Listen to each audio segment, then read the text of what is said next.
Hi there, welcome back. In this video, we're going to be looking at the second section of the series of videos that we are making for the notes for the business model template. What are some of the information that will help you to better select your target group, better select your problems, and better select your solutions? So we've dealt with those three areas earlier on in the first two videos in this particular series of videos regarding the template. Now we go on and look at the other side of the business model template, and we consider relationships, key partners. And so let's get started. Let's look at some of the information that will help you to do that. Now, remember we looked at the last video we looked at the solutions. Now we're talking about relationships. What do I mean by relationships? What kind of relationships are you going to have with your target market, with your niche? What kind of relationships would you have with them?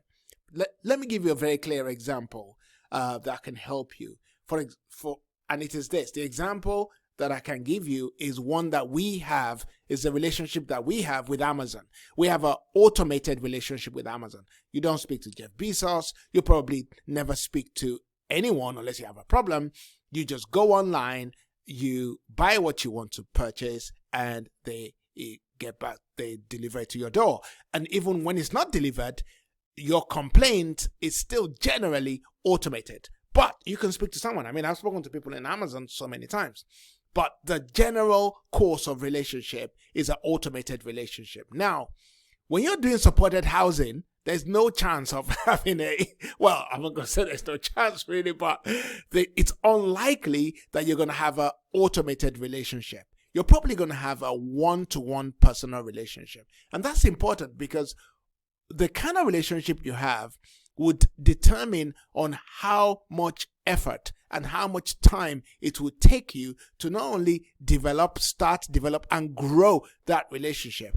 And the cost would also be related to the type of relationship you have. If you have a one-to-one relationship, it's going to be more costly than if you have an automated relationship, obviously, because there's not staff time being spent or your time being spent talking to the person, helping the person, hand-holding the person, walking the person through certain difficulties, and being there to counsel them and being there to nurture them. It's different if you have a one-to-one relationship. So you need to account for that financially when you come to the end of the business model template that we're going to look at.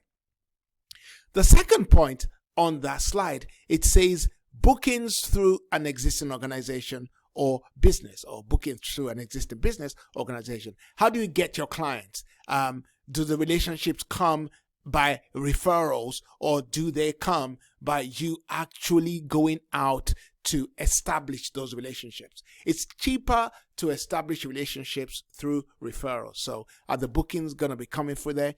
Is that how you want to run your business, or do you prefer to go out and form the relationships yourself? Then, talking about relationships, you also need to be aware of the relationships you're having with your volunteers. How do are the volunteers pre-qualified, or are they going to pre-qualify the users? How is that going to work? You need to think about that. It's really important. Volunteers are strategically important to any social enterprise or any non-for-profit in particular, because people are giving their time and they're giving their efforts, their knowledge, their experience. So the kind of relationship you have with them should also be very telling to the future of your business. So that's that for relationships. So decide on the kind of relationships you're going to have and what you're going to put in place to make sure it runs very well. Let's go on. Okay, I'm not going to look at channels yet. I'm going to go back. I'm going to consider key partners next. I'm going to come back to channels because it's at the bottom if you notice. So the next point I want to talk about in this video is key partners. Who are your key partners going to be? I mentioned it earlier in terms of relationships because it comes in there as well. But here is where we really need to spell it out. We got to spell out who our key partners are.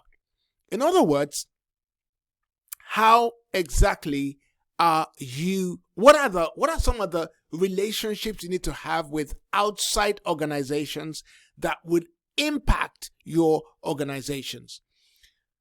Well, first one is your competitors. People think competitors are bad news. Well, competitors in the non-for-profit realm are not bad news. I don't even think they're bad news in any realm, really, to be honest, because they point to the fact that, one, there are existing problems that need to be solved. So when you're going into helping the same group of users or beneficiaries, you know that they do have particular problems and they do exist. And if they're being funded already, it means that there's funding available to resolve those issues. So that's really important. The second reason why I like competitors is that you can work with them. Sometimes you may be delivering something slightly different from your competitors, but to the same group of beneficiaries. Well, your competitors may employ you to deliver your services to them because maybe they've got funding to deliver what you do, but they're not able to do it, and they will employ you to do it. And it can work vice versa. So competitors can be very, very good. Again, professionals. For example, we work with a lot of professionals who signpost people to us. So how many professionals are you going to be working with? How is your relationships going to be set up? Are you going to pay them commission if that's the kind of organization you run? Or are you going to exchange ideas? How is that relationship going to work? And who are the kind of partners that you're going to need? Sometimes your suppliers, depending on the supply chain, might be critical part of your business as well. It just depends on what it is. There's another group I didn't put there, which is your funders, funding organizations. Funding organizations are actually your partners because they can determine whether your business runs smoothly or not. So how are you going to form relationship with funders? Are you going to be in touch with them?